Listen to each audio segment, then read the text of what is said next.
Hello everyone, welcome to Health. Sorry, seem to be having a few hiccups. I'm not at my usual venue tonight. Welcome to Health Australia Party Thursday night chats.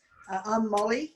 Tonight we're having part 2 with Cheryl Mead, who's a building biologist. Last week we talked about some really interesting things. Tonight we're going to be talking about children's environmental health and how aspects of our environment, obviously, affect them either for the better or for worse. And tonight, welcome Cheryl. Thanks so much for joining us again. Oh, hi. Thank you. Thanks for having me. Where would you like to start tonight? Will we start at the beginning with pregnancy, or did you want to lead us gently into how we can help our children in a more effective way? Yeah, well, children's environmental health is such a big subject. It's hard to know where to start and to really identify what are the things that we should be actually focusing on. But I want to sort of bring to everyone's attention some facts that we already know, and we do know that children have been environmentally affected by toxins. A good one example is lead, because lead was removed from petrol and paint because it was identified as a neurotoxin. So children who were exposed to it actually were greatly affected because it actually lowers their IQ, or it lowers their actual intelligence. So when we actually look at some of the other things that we know have affected children, but they affect adults as well, but because children are not adults, they're often affected in a greater way, or the effects are greater. So aluminium and mercury are two more neurotoxins which are known to cause harm. So aluminium enters the bloodstream, and it actually inhibits the functions of the blood-brain barrier. So aluminium levels in blood actually affects adults as well, so it's contributed to Alzheimer's and dementia, for instance. So mercury, or dimethyl mercury or dimethyl mercury, are significant neurotoxins, and probably the most dangerous ones ever discovered. So they are both used in manufacturing, in packaging, preparing food for food, and sort of, I suppose, we're exposed to them, but we don't realise it. They're not like lead, which has actually been phased out.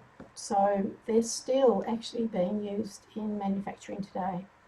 So we know about asbestos. So once upon a time, it was regarded as, like a fantastic fibre, and it was just used in everything. So you find it now in buildings, older buildings, but not.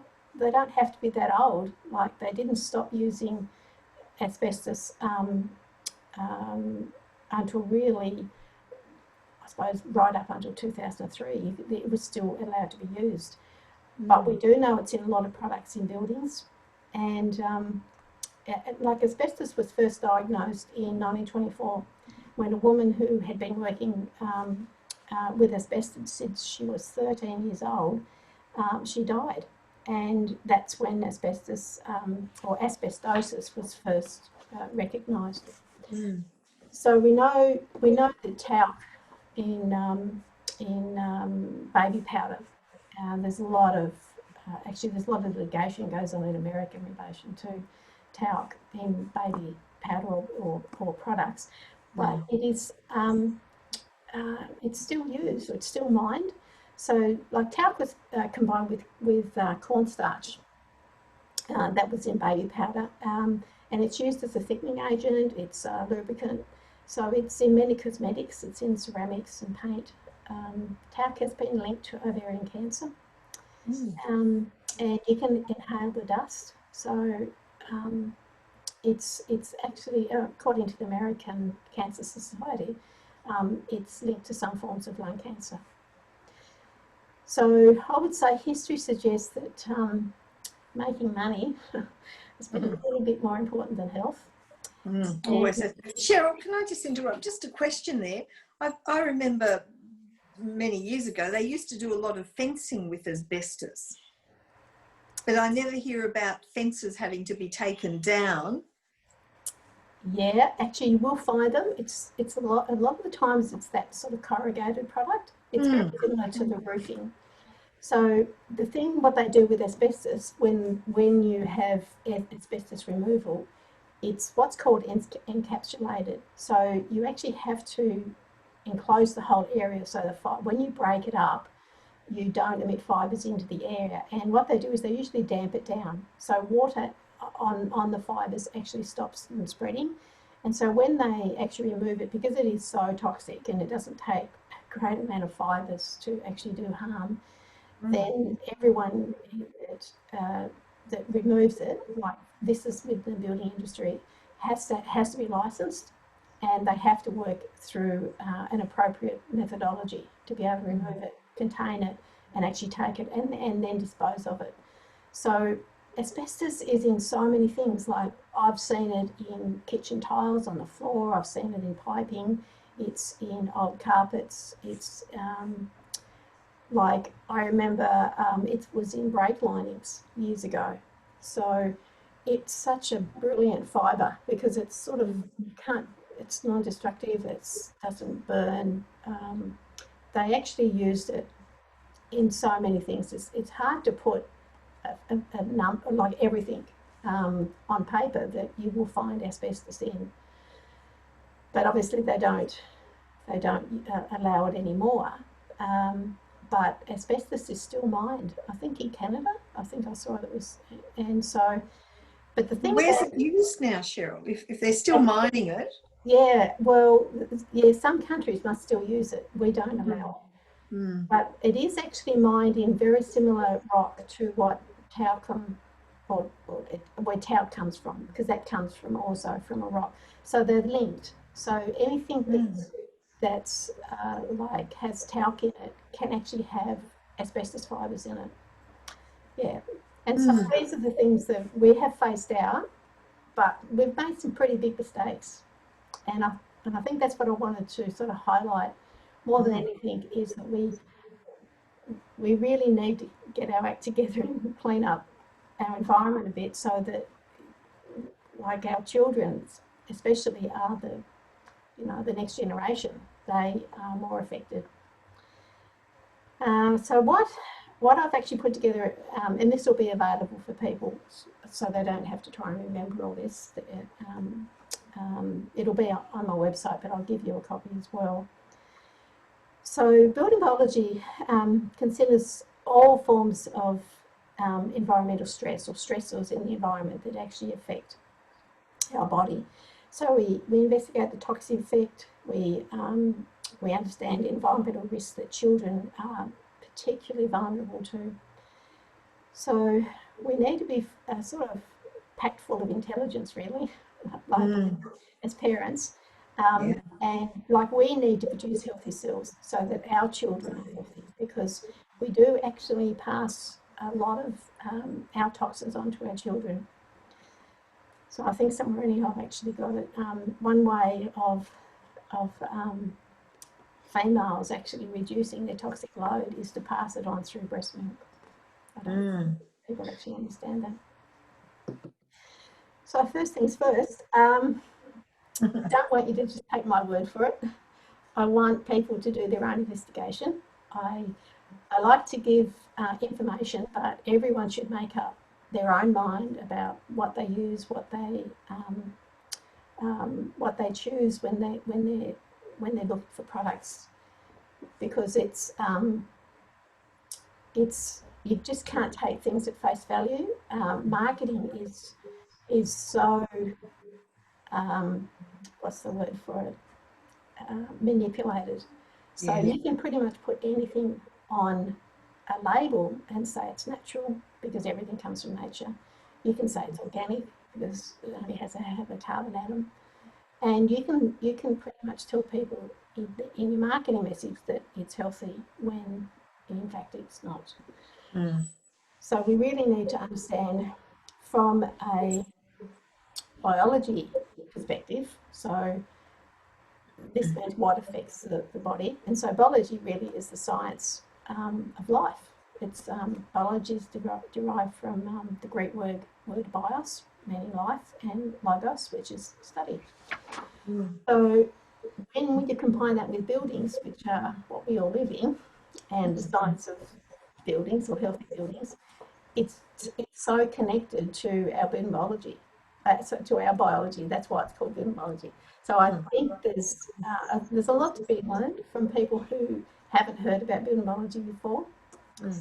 Just a little story though to sort of set you on the right path is Nicole Bilsma, the head of the college. She was a naturopath prior to establishing the college, and she discovered mould was a major cause of health issues. So she identified that as just one of the things in the environment that was making people sick, and particularly children. But she also had 10 miscarriages, and no one could tell her why. Wow. And it wasn't until she contacted a doctor in America who suggested that she move her bed away from, or moved into another bedroom, because her bed was actually next to an electrical meter. And it was only after she did that that she successfully had children. So tonight's talk isn't totally on electrical energy, but I have actually put up on my website under fact sheets it's a fact sheet on electrical sensitivity, and in that it actually provides a lot of information in relation to health effects, not necessarily for children but for adults, but it does actually, EMF does affect children. It's known, there's been a few extensive studies in relation to children and electromagnetic fields or radio frequencies having a link to autism, attention deficit disorder, or ADHD, ADD, and learning disabilities, behavioural problems. So I don't cover that tonight because I've got a lot of other things to cover, but I just want people to be aware and know a little bit more. And if they're not actually sure where to go or where the evidence is, I do actually provide lots of information in that actual, it's just a free download. Lovely, thank you, that's really valuable. So I'll start with some cell biology facts. I'm not sure how much people know, so I really want to give them a baseline to start with. Marvellous. And I'm a bit of a fan of Bruce Lipton. I don't know if you know Bruce. Yes. He's a cell biologist. I love his work. Yes. So, so he was credited with the discovery that cells are not controlled by genes, but by our environment. And we're actually a community of about 30 to 40 trillion cells, all living in harmony with one another. So that's our body. And so we're really like one big cell, if you want to look at it that way. But the Human Microbiome Project, which was a National Institutes of Health Research initiative that cost $170 million, that went from 2007 to 2016, concluded that we are 100 trillion microbial genes to about 37 trillion cells. So we're 3 bacteria to 1 cell. That means we're more bacteria than human cells. Yeah, we're just a big bug walking around, really, aren't we? Yeah, so that puts a whole different light on what we are, like what we're made up of. So we actually need to keep our good bacteria healthy as much as we need to keep our cells healthy. So cells regenerate, and you can improve your gut bacteria. That's not what the talk is tonight, but we're going to touch on a few things that actually affect your cells and affect your microbiome. So if you can keep those things healthy, you'll just be healthy. Makes sense, doesn't it? Yeah. Yeah. So I'm sure I'm not telling you anything that you don't know, but I just want to make sure that when people look at the environment, they understand how the environment will influence their health. Yeah, I think it's a good point, Cheryl, because it's a link that, well, mostly we don't make that link really. Well, some people will know that some foods make them sick. You know, if they're gluten intolerant or if they're susceptible to some things. I mean, I know peanut allergies and all those things. All those things are fairly common, I suppose, conditions, and they seem to be increasing. So it's not like as if we're improving on that front. But I actually think we have to sort of understand what are the contributors to like common illnesses and diseases today, which aren't necessarily going away. So we touched on mold, and I don't think uh, prior to my training in building biology, I really had no idea the effects of mold. So I had known about chemicals, and I was really aware of that, but I also wasn't aware of electromagnetic fields and frequencies. So when you start putting those three things together, EMF and chemicals and mold, and if you're living in a house that's what we call a sick home, it's actually going to make you sick.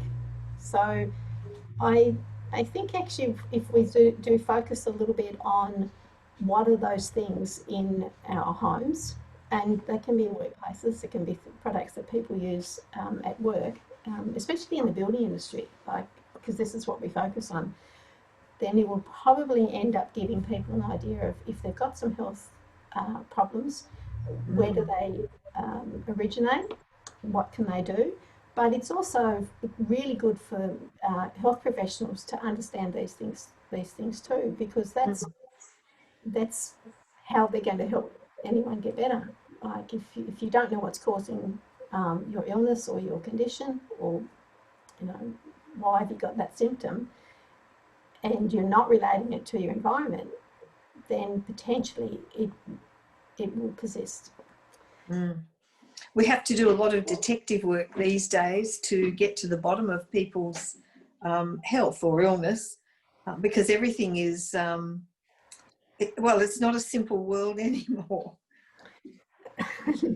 No, and I think it's in recent years it's got even more difficult. And I say more difficult because we just introduce more chemicals, we introduce more EMF or more products, more technology, more, and we think it's all wonderful until something goes seriously wrong. Yes, agree. Yeah. So, like the science of life is actually in our cells. Our cells are really, I suppose, those things that actually enable us. They regenerate. I don't know if anyone realises it, but your cells over over certain periods of time, all cells, all things are different. Like bones are different to skin cells, but in general, our cells are pretty much regenerated every 7 years. So bones take longer, obviously, and skin is quicker. But sort of nature created the blueprint of us, and we just need to know how to learn how to read that blueprint. It's sort of a way of understanding how we're put together. Yeah. And so from here, we're actually going to look at the things that influence our cells.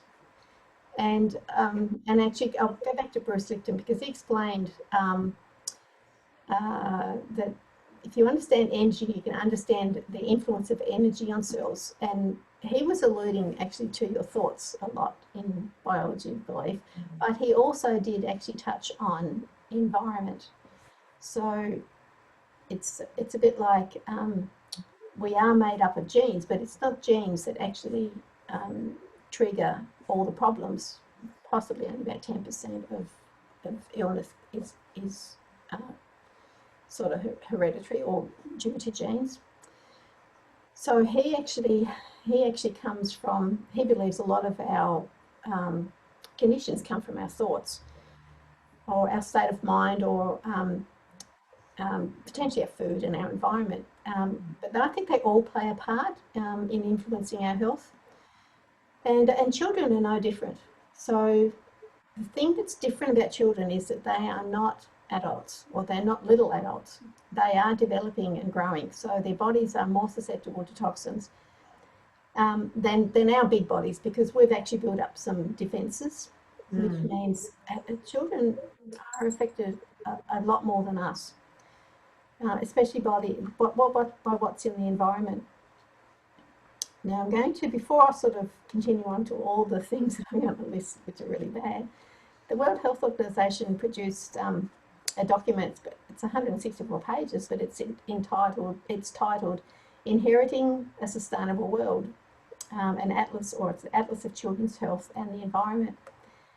And Maria Niera, she's the director of Department of Public Health, Environment and Social Determinants of Health in the World Health Organization. She said, in publishing this book, we seek to promote the importance of creating sustainable environments and reducing exposure to children of modifiable environmental hazards.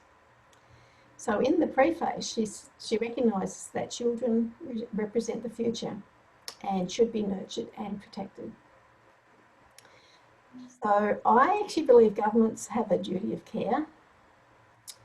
However, I think it's come, and I put this in there, bleedingly obvious that they do not cater for the needs of children, mainly because standards are not based on children's environmental exposures. They're all based on men, usually males of a certain height and size.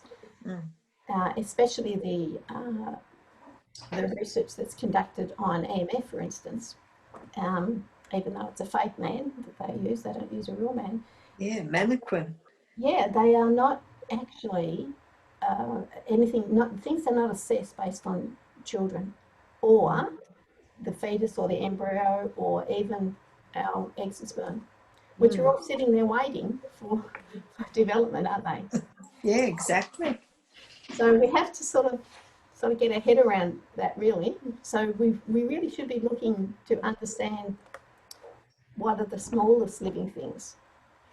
So I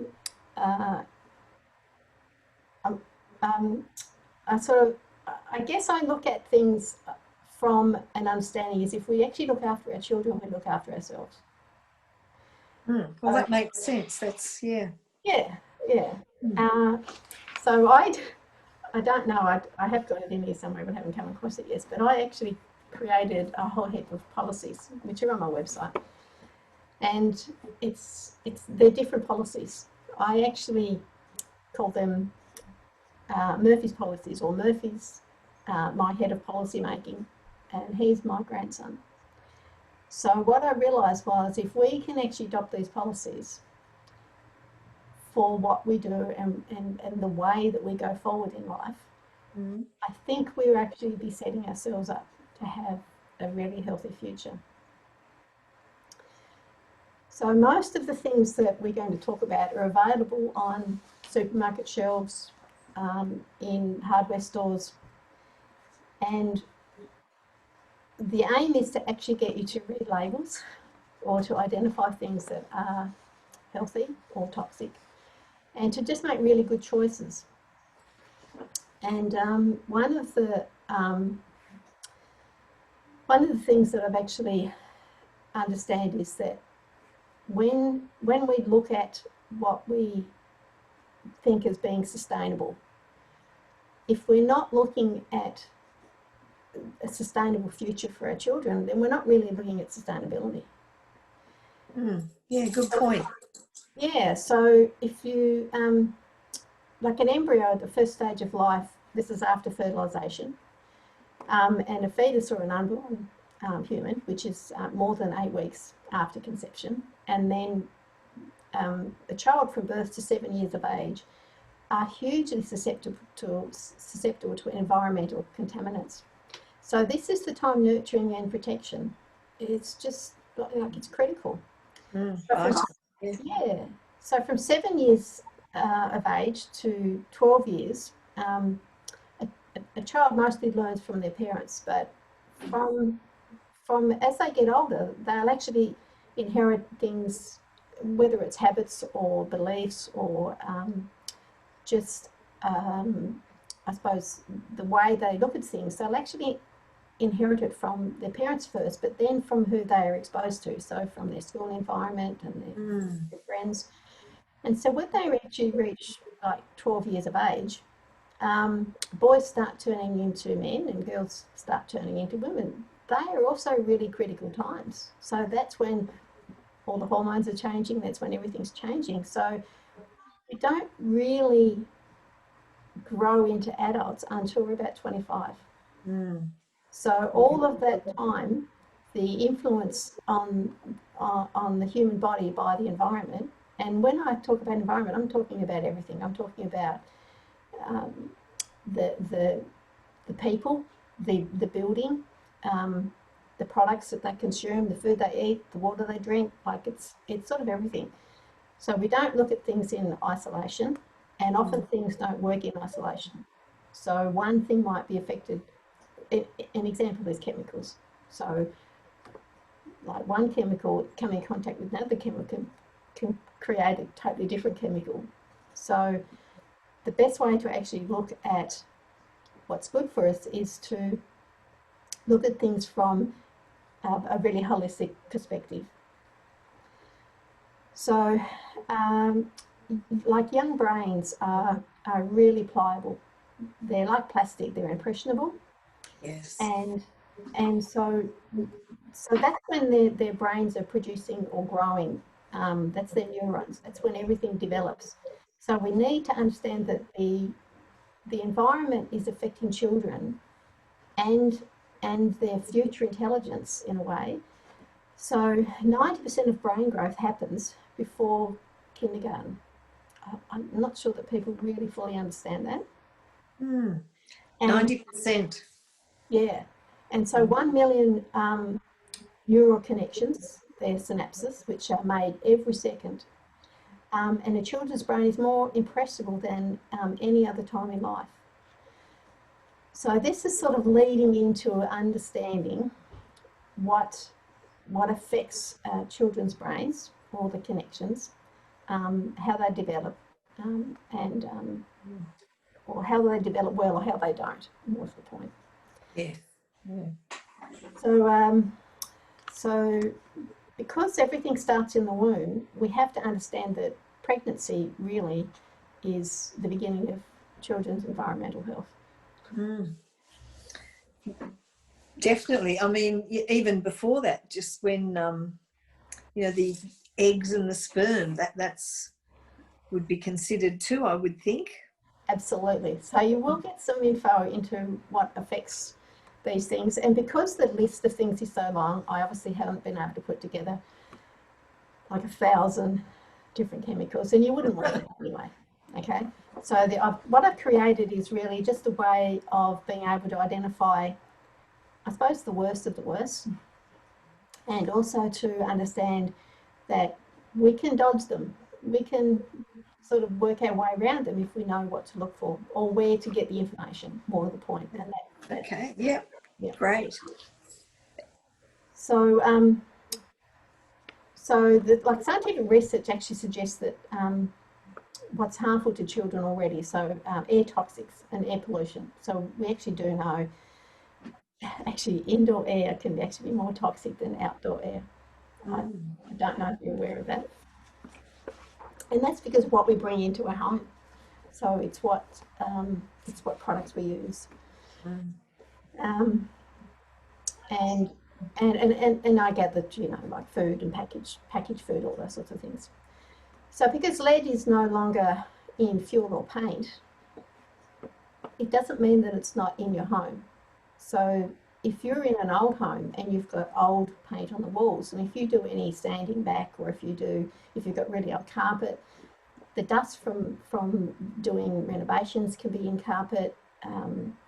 The lead dust can be from fuel, can be in your backyard, depending on where you live, obviously. So anyone that's actually near a really major road with constant traffic will actually be exposed to air pollutants. And so the soil in those areas can be more contaminated. So that's just a hint, sort of, just be aware that, you know, if you've got little kids and whatnot, then yeah, like making sure that they're not eating the dirt is probably a good thing. Yeah. Normally I would say dirt's good. Exactly. And same with growing vegetables, I suppose. If you're in close contact with a freeway, then the possibility of contamination would be higher, wouldn't it? Yeah, so you can actually do testing. So there is a link. I've got links. So the lead group or lead world, lead free world or something. What's it called? I've got a book here on it. But yeah, you can actually get lots of information from websites which actually they have testing kits and that sort of thing. But it's more about awareness and then knowing what to do, like to reduce exposure. Yeah, so you can make different choices, isn't it? Yeah, that's right. So how do these toxins get into children or into us? More the point. So if you're wanting to have children, it's really good idea to do a detox. And I would suggest that you actually find people to help you do that, because I don't believe it's as easy as what it might sound. Yeah, so agree. I do recommend getting some actually specialists helping in that. That's not my area of expertise, but I do recommend that you find people that are trained to do that. So, well, we get the toxins in because we breathe them in, and we get absorption from our skin. So we ingest them and they're injected. So because toxins are in the air that we breathe, they're actually suspended in the air. Last week I talked about mold and how mold is a biotoxin. And when they're connected to chemicals, they're called microbial VOCs, or microbial volatile organic compounds. But VOCs, which are volatile organic compounds, they come from wet applied products.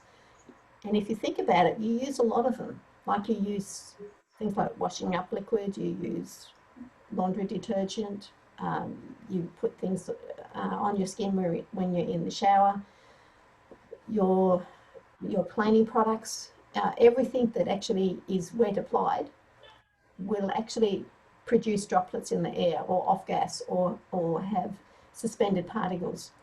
And you can usually smell them. So that's a sign that you're breathing them in. Yeah, yeah.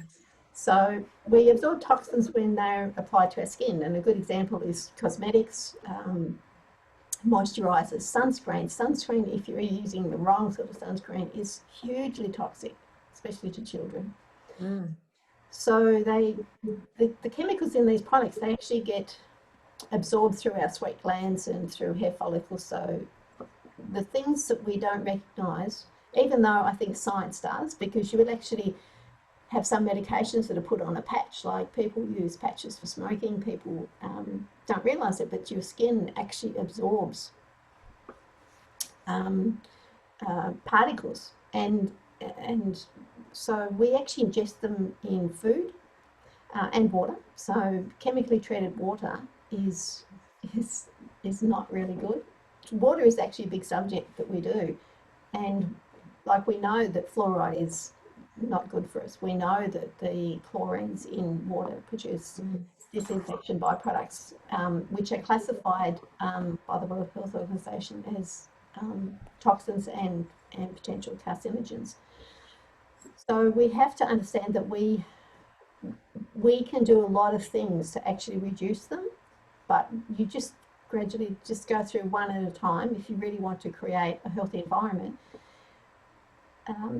you just identify some of the things. You don't need to do it all in one fell swoop, but I would suggest that you just become aware. I mean, there are books I recommend, and then there's lots of websites. So if you don't want to go out buying books, you can actually get a lot of this stuff for free off websites. So the other way that we actually get toxins into the body is obviously by intravenous injections. So injections and anything that's actually put into our bodies. And we're not, and that's the major one obviously is vaccines, and vaccines can actually contain toxic substances. Yes. But that's not that's not our focus for tonight. And I have actually got a lot of research on that if anyone does want it, even some very recent research. So, but that's a subject for another day. It's a big topic, isn't it? Oh yeah, and the history of them and how it all got to be this way. Yeah, mind blowing actually. Yeah, so once we get the toxins in, whichever way we've got them in, whether we breathe them in or whether we, forever put stuff on our skin, it actually gets into our bloodstream, and some of it will actually cross the blood-brain barrier, and some will cause neurological damage, not just biological damage, because they actually affect our cells, and our cells actually are. I use this. It's not in my written document, but I use as an analogy. So think of a cell like a little ping pong ball, and it's majorly energy. So inside your cells are energy, and our cells pretty much work on 1.4 volts. And what we have is what's called a cell membrane, which is the outer shell, or it's in layers. And it's called a cell membrane because it's actually really intelligent. It's got a brain, for want of a better way of describing it. So it will actually react. And like in a nutshell, when you have a symptom, your cells are reacting to something. And if that something is a toxin, it will actually produce a whole range of effects. So when we look at the effects on the toxins on the body, so they can actually build up in our cells. They can build up in fat cells. So toxins that are what's called biophilic, or they fat loving. Our fat stores them, so it keeps it away from our vital organs. So fat actually is a very, how can you put it, useful, I would say, lifesaver. The word. But if people are continually absorbing these toxins, then it's going to be really hard to lose weight. I don't know if anyone realises that. Yeah, that's an interesting point with so much obesity these days. Yeah. And so they, like the toxins will actually accumulate in our bones and liver and kidneys, lungs, and, like our gut. I don't know if people realise that fluoride in water causes fluoridosis, and that's actually like calcification on our bones. So there's a lot of evidence of this, and there is a website, fluoridealert.org, based in the US, which has bucket loads of information. And I was nearly going to put a lot of that in tonight, but I thought, if you really want to go and look at fluoride and how toxic it is, it's actually a byproduct of the phosphate industry, and it's classified as toxic substances, and you can't waste product. And you're actually basically not allowed to dump it, so they sell it to councils and put it in their water. Handy way of getting rid of it. Yeah, good business model. So, and I said, like, breast milk, a great way for a female to detox, because it gets passed on to the child. So and that's where it's obviously captured in the fat. Actually, the World Health Organization recognised that breast milk is a biomarker to determine how toxic our environment is. So. So yeah, I'm just thinking of pregnancy. It must be these days a lot more difficult to have a very healthy pregnancy and an outcome, isn't it? Just because we're so surrounded by toxins and chemicals and food, water, air. It's a real challenge these days, I think. Yeah, but I actually think it's also become like an industry that people are searching for solutions. So in other words, it's not like there aren't solutions. There are a lot of people out there now with really good health advice. I tend to always look for, me personally, Actually, I don't usually have to go to anyone, but if I do, I actually look for natural therapies, or I look for someone who's an integrated GP, or has actually sort of really good understanding of toxins and how the body works. So I think there's a whole industry out there that caters for these people. I'm not sure that everyone knows everything about what I talk about in relation to, like EMF, for instance, or mold. So it's really great that you're having this on, because one of the things that I often do here is that people don't look for solutions until the damage is done.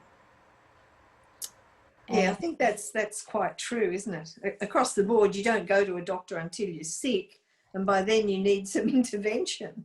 Yeah, yeah. So it'd be really nice to look at health more as a way of educating people to stay healthy, as opposed to health as in we help you get better after you've got sick. And like one of the ways is that we just become, I suppose, pollinators of this. The natural world does a really good job of how they do things. Like I will say, like in nature, when you look at how nature works, and we'll use bees as an example, and other insects and birds, you don't actually get, how can we put it, you don't get a one, I suppose, like the whole system works harmoniously. So it's not, and it's a little bit like how our bodies work. Our internal systems all work together. So one organ doesn't tell the other organ, I don't need you. And like that's just understanding how nature works is a terrific way to understand how we should be working. As opposed to, we don't deal with that person because they only do such and such, or why doesn't the health industry talk to the building industry? Like they just work on two different wavelengths. Yeah, good point. So understanding that we're all in, like this saying about we're all in this together, is really we are not.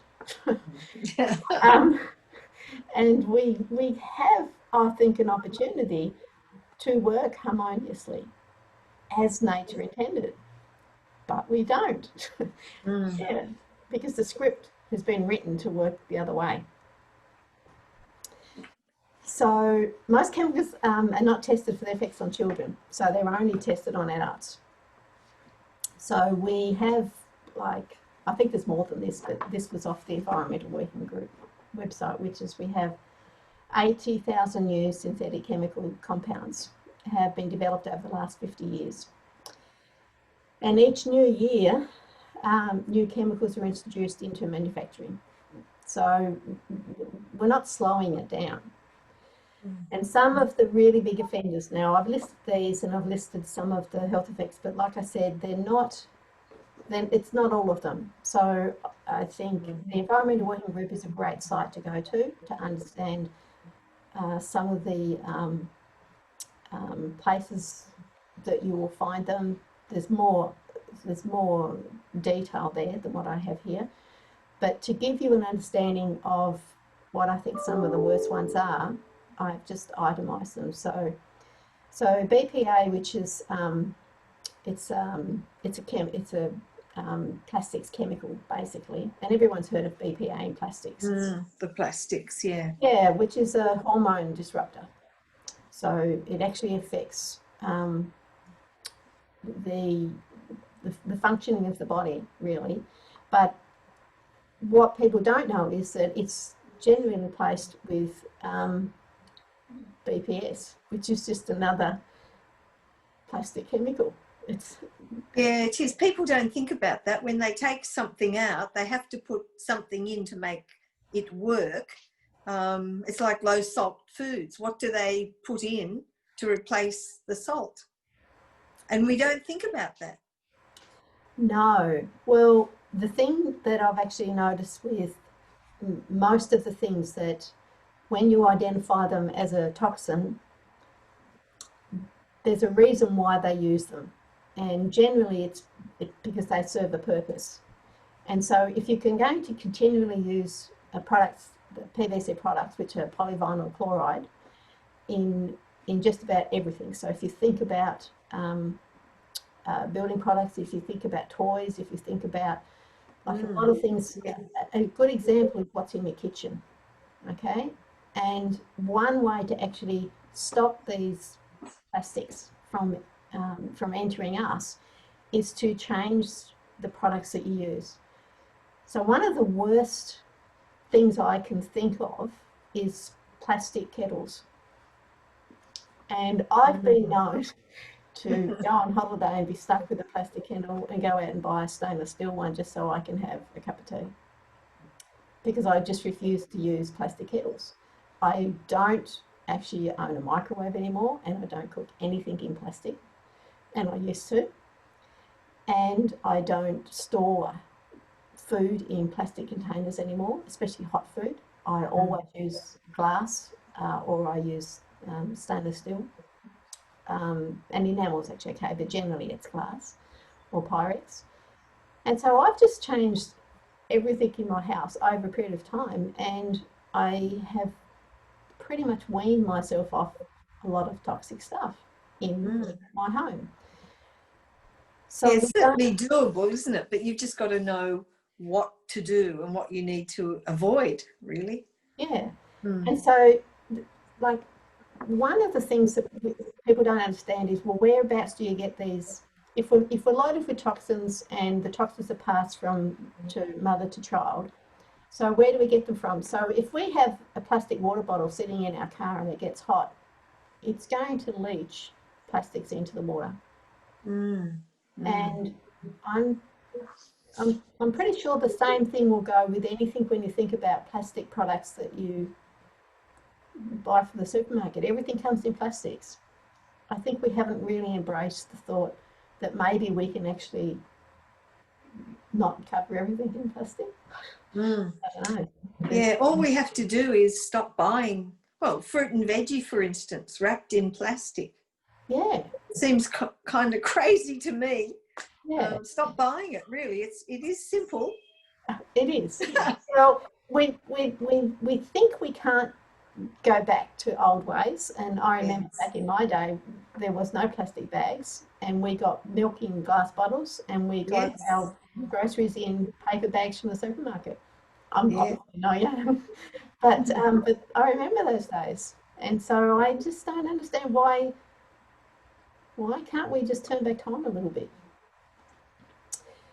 So we have to talk about dioxins because they are probably the most toxic chemical on the planet, long lasting, so they don't break down in the environment, and they're produced in manufacturing. So when you manufacture PVC, for instance, it produces dioxins, and so these are the things that in industry we probably have less manufacturing here, but we need to think of this on a global scale as well. So if we continually buy plastic products, we're going to continue to produce dioxins.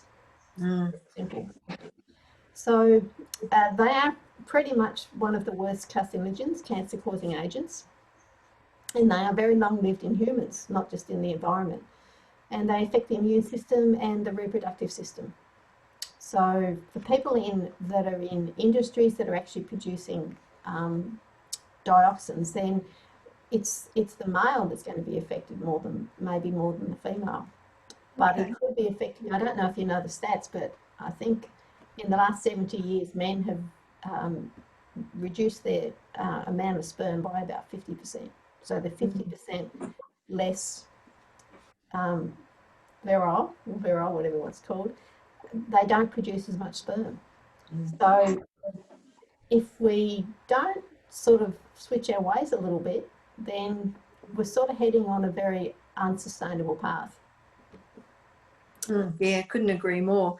It's very complex though, because our whole system is geared on chemicals in the air, the water, our foods, vaccinations, medications, cosmetics, and I mean, it almost feels as though it would be impossible to get on top of it and not have anything, not consume or be in contact with any of these chemicals. The world that we've allowed to develop is a toxic waste, really. Yeah, look, I don't actually think normal people really are at fault. I actually think governments have been very slack, for want of a better word, in allowing a lot of things. So I'm of the belief that we have to actually really attack it from the source by really, if they won't do it, then we've got to be the deciding factor. We've got to say no. Actually, we'll buy the healthy product. If we only buy healthy products, the other stuff will go out of the manufacturers will go out of business. Yeah, correct.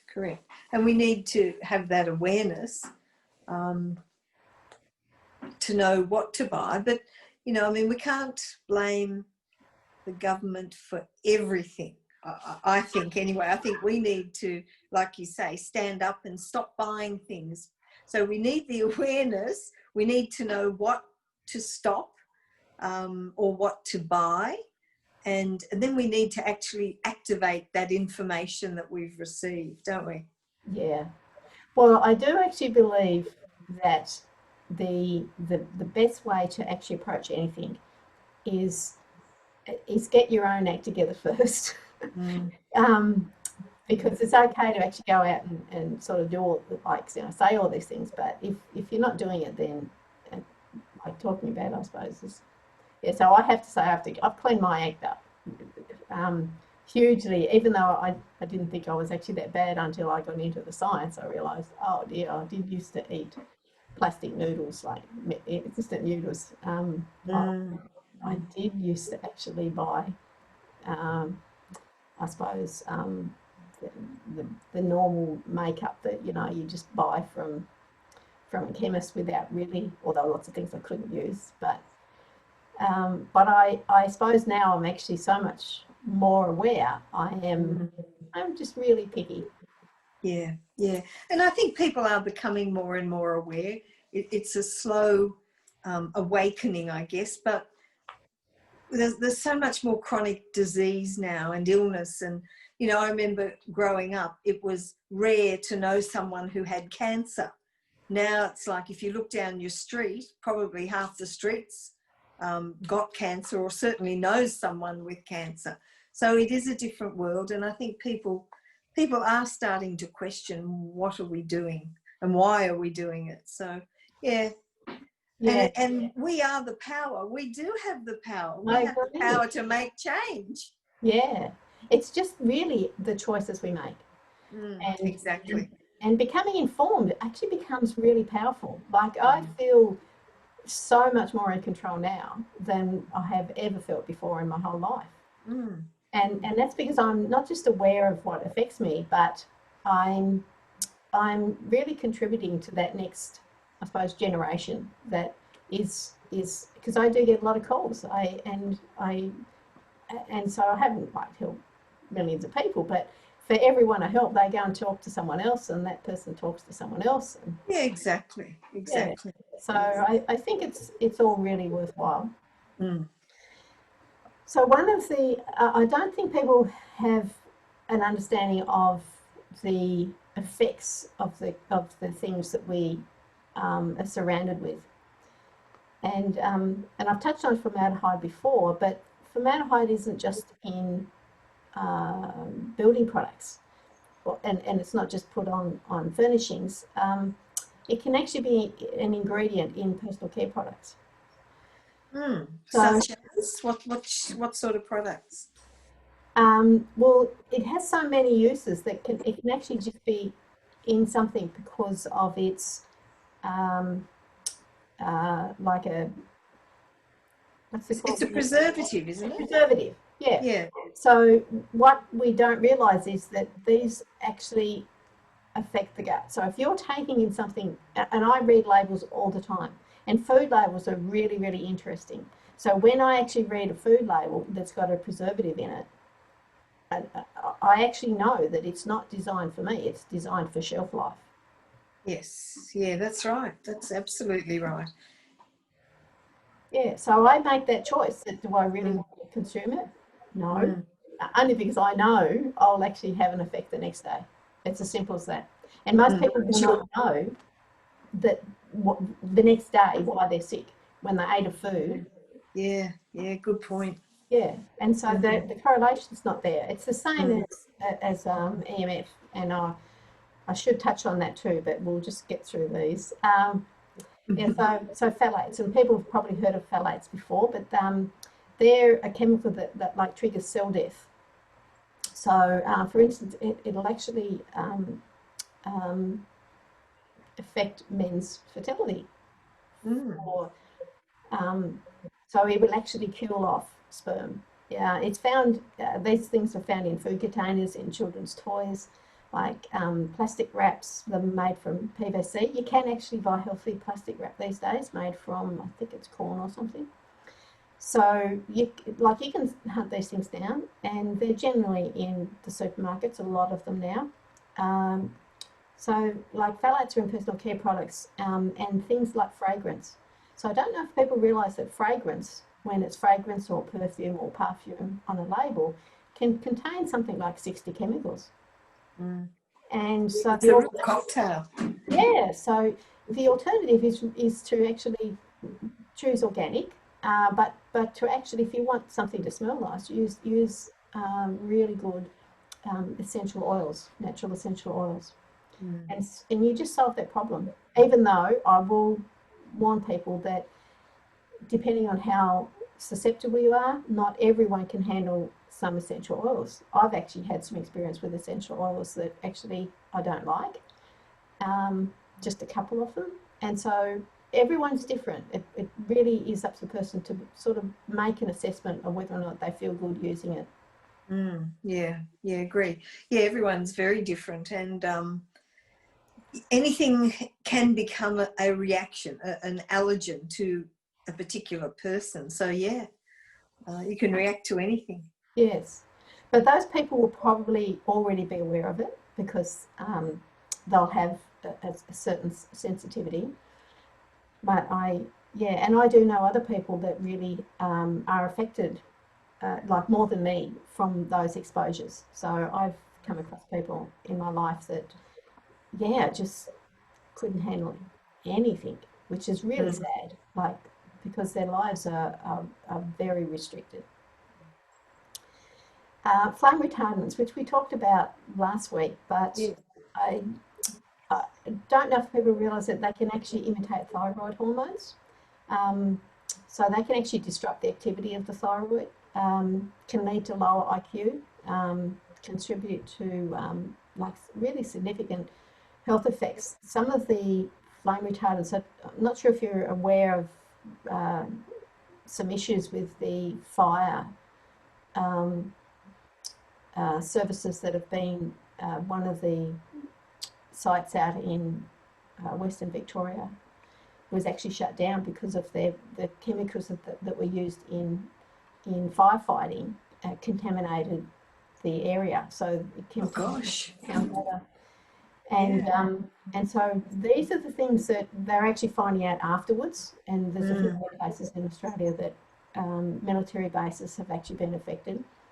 But we actually put flame retardants in a lot of things, and a lot of the times it's totally ineffective. It's more of a sales gimmick, um, and especially things which actually I'm going to say don't really need them. Um, because why would you need to put them in children's clothing anymore? Why would you want to put them on your furnishings? So I think we need to have a bit of a rethink. I mean, if we Mm. actually say no, I'm not going to buy it because it's got it on it, then they'll potentially stop stocking them. Yeah, that's right. With the fire retardants, is there a reason? Because I know a lot of kids' pajamas have fire retardant labelled on the wrapping, or they used to when I used to buy my kids' pajamas. But I think there was something about importing them into Australia that this was a criteria that they had to adhere to for Oh, safety. It may have been, but it was really um, I suppose, a false positive. So the things I think are more important is that you actually choose natural fibres, so cotton, as opposed to synthetics, which is just good anyway, because I've just read an article on microplastics and they're pretty much coming out of the sky these days, and like in rain. Um, Yes, yeah. and then we're actually consuming them because they're in the food chain.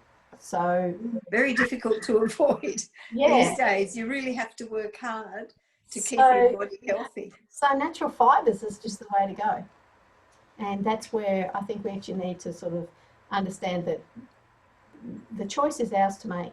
It's really up to us. Yeah, agree entirely. Yeah, Yeah, yeah. yeah. So mercury, which is I'm not sure if people realise that mercury is actually a byproduct of burning coal. So it's actually in the air and it actually goes into a can in certain areas. And I know there was a big issue in, I think it was Minamata in Japan in relation to mercury contamination in seafood, and not to eat seafood, but a lot of seafood can, depending obviously where it's from, can contain mercury. So it's recommended that pregnant women do not eat shellfish or seafood. Mm, It affects, yeah. the fetal brain and can interfere with brain development. So it's one of the things that I suppose we can't solve. This is more about the bigger picture stuff. Yes. But being selective, I think, is really good, and being aware. It's really hard because I absolutely love fish. So Yeah, it's very difficult, isn't it? Yeah, agree. yeah. Now PFCs, which are perfluorinated chemicals, are used to make non-stick cookware. It's a hard word to say. And I've actually known for a while that non-stick cookware was toxic, Mm. but it actually is evidently very sticky on us. So once you've got it in you, you sort of hang on to it a bit. That Mm. that's sort of a weird opposite, isn't it? So something that is non-stick cookware, in other words, doesn't stick on food, actually sticks to you, is Mm. is Yes, something. I'm just thinking back to our pregnant mums. This information should be available to them because you can avoid that. You can avoid using your non-stick pans. I know it's not as convenient, but it's a simple choice to make, isn't it? That would have a big impact on a developing fetus. Yeah, yeah. So you just need to switch to stainless steel pans, and if you're worried about anything sticking, just add a little bit of water. Mm. Um, and that's all I use. I do use glass and some, I suppose, ceramic for in the oven, but mostly stainless steel. Yeah. And I don't use plastic spatulas anymore. I don't. Yeah, like I've just given up the whole plastic thing. Yeah, that's good. I use timber or wooden utensils, and Yeah. yeah, and I do a lot of serving on the old like chopping boards and that sort of thing. Okay. Yeah. And Yeah, you can make your choices, can't you? yeah, and it's not actually that difficult. So Mm. you can actually get right into it if you want to and go a little bit ballistic. But but The I all or nothing syndrome. Yes, I know yeah that one. yeah. But you've got to understand that everything that you then use um, and put into refuse also has an effect, like an environmental effect. So if we actually buying less plastic or not it's even though we don't see it, it will actually be less landfill. It'll be less long-term Mm. effects. So it's I think a very proactive way to approach things. Yeah, I think that's good. That's good. Yeah. Yeah. So but these chemicals which we talk about PFCs, they're actually also um, used to do like waterproofing membranes, like on clothes, on furnishings, things like carpets and things will actually have these. Yeah, so like from a building biology perspective, this is to do with floor coverings. We actually don't recommend carpets. We do, I don't mind rugs on the floor, you know, and mats and things, because you can actually take them out and clean them, but it's actually nearly impossible to get all the things out of carpet that get tramped into it. And old carpet is generally loaded. And if you've got kids playing on the floors, on especially carpets that where there's been some building renovations, and I've done plenty of them in my time, and so we don't realise it, but they've actually, if they're disturbing that dust on the floor, then like little kids are breathing it in. So they do different things to what we do, and but they actually have a less ability to, I suppose, deal with it. But the only positive I'll say about children and being on the ground is that not all dirt is a bad thing. It actually helps build up the microbiome. So we do know that there's good bacteria. So in healthy soils, having pets, like as long as you clean up after them, and you understand that the things that actually are the other triggers in a home, I haven't put them here, but are things like dust mites. So dust mites actually survive on water and food, and the thing that they like to eat is skin cells, or our shed skin, but also pets. So pets that shed fibres and skin, and then you've got moisture in the home, especially if it's in bedding. That's where dust mites proliferate. So they can actually cause allergic reactions in some kids and things like that. So it's just good to have a really good clean out and wash bedding and stuff in hot water and put it outside on the line. So don't dry inside. Sunlight is like a detoxer. Yeah, it's marvellous. Yeah. So some of those things are just handy sort of keep in the back of your mind, like if you have pets, that, and if you've got children on the floor, like to clean up the things potentially that are harmful. So like I love timber floors, but any hard floors are good. I'm a natural products person, and I think if you sort of look into natural products, you'll see lots more benefits. And that's just because they're actually what we were intended to live with, if you know what I mean. We weren't really intended to live with plastics. No, exactly. And also the things about, I suppose, carpet at the end of the day, you've got a few other things with carpet in relation to, you've got the backing, and if it's on a foam backing, you don't know what's in that foam backing either. So you can actually have things, especially in new homes, you'll go into a new home and you'll get like a whole range of smells. Sometimes it's from the paint, from other furnishings, and like I said, formaldehyde is often... As it out gases, Yeah, and so new homes can actually be, I've been into a few new homes in recent years, and I'm astounded at the volume of VOCs that I'm confronted with. So, like, I've built a lot of places, but I think it's worse now than what it's ever been. Gosh.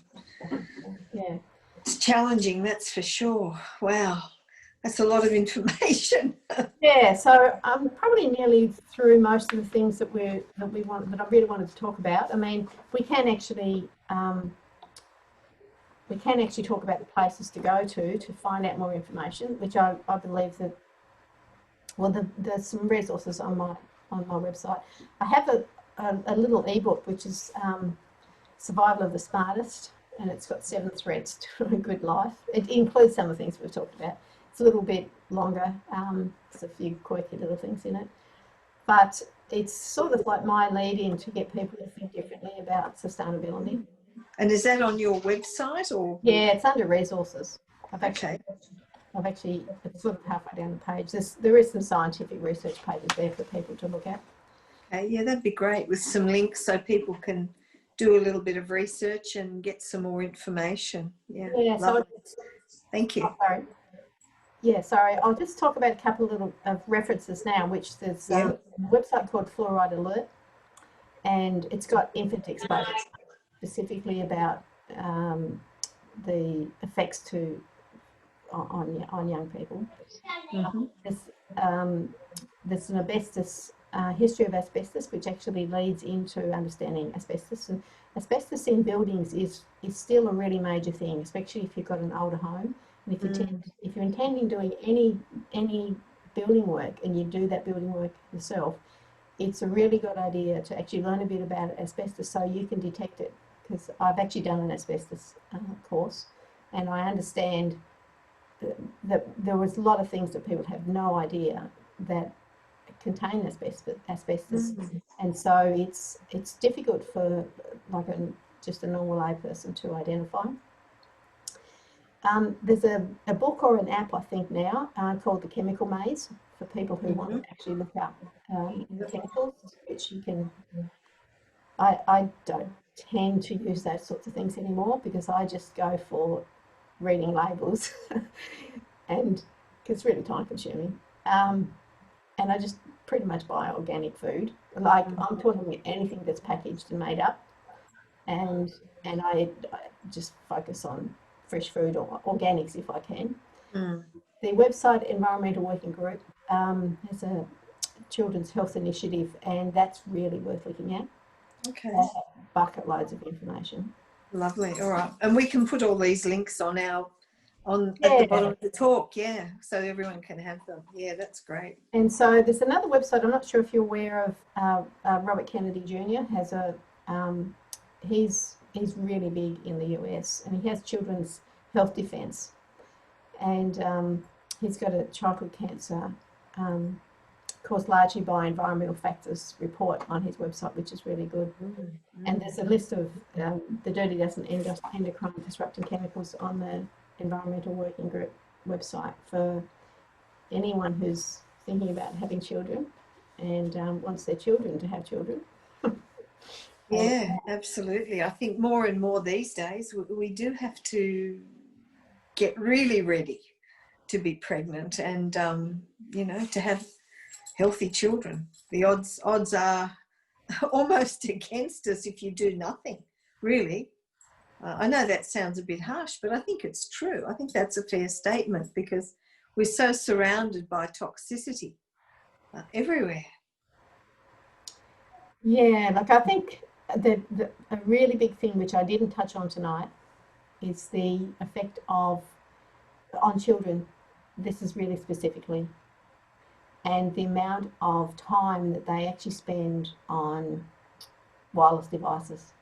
So gaming consoles, like iPads, things where they're actually online streaming. And so the best thing I can actually say is, well, first of all, if you can get them not to do it, that's good, but limit it, and understand that the exposures will increase, or the effects of exposures will increase over time. But if your kids are disruptive, if they fail to be able to pay attention to things, if they're looking like they have learning difficulties at school, or they're, I suppose, doing things which you would prefer them not to do, which means that they can be aggressive, or they can, some of the symptoms from EMF exposure or electromagnetic radiation exposure can actually lead to children actually having learning difficulties. And pregnant women who actually sit laptops on their lap or consistently on a mobile as a entertainment device or whatever. I've got some tips on my website how to use wireless technology safely. So okay, lovely. We can point people there. That's great. Yeah, like I think probably that's the biggest issue that we have. Even though I think toxic chemicals are really bad, we can actually do something about it. But there's been a lot of people trying to change the telecommunication industry for a very long time, and they've failed at getting the exposure standards lower. And if we were like Austria, I'd be very happy, but we're not. So no, we're a bit quiet and laid back down here, I'm afraid, and we just I think we trust too much. All right, Cheryl, that's been fabulous information. I really thank you for all that. And I'll just let everyone know that the links and the talk it will be linked to our news feed.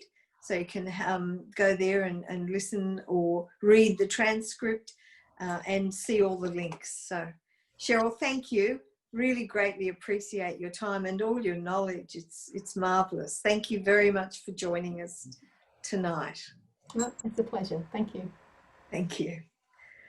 Thank you everyone for staying with us and listening. There's a lot of information and I think it can almost feel a little bit depressing at times because it feels as though we're sort of at a situation for a lot of reasons. I guess maybe this COVID debacle has sort of just the icing on the cake that's made us all sit back and look a little bit deeper at what we're doing and how we're living, which is a good thing. A bit depressing, I guess, but a good thing, because once we are aware, we can look for information and then we can make change and we can actually really do something about the way we live and how we live. So thank you very much for joining us. I'd just like to say hello to Carmela, who has been a great support for us at the Health Australia Party. We appreciate you, Carmela. Thank you so much. And hello to a couple of people who have said hi to me tonight. Jane, and thank you for thinking of me, and Christine. It's lovely to be a part of this community and certainly makes me feel welcome and wanted. So thank you everybody. Good night. Lots of blessings to everybody. Stay well, stay aware, get lots of information about everything that's going on and make some really good choices. Good night.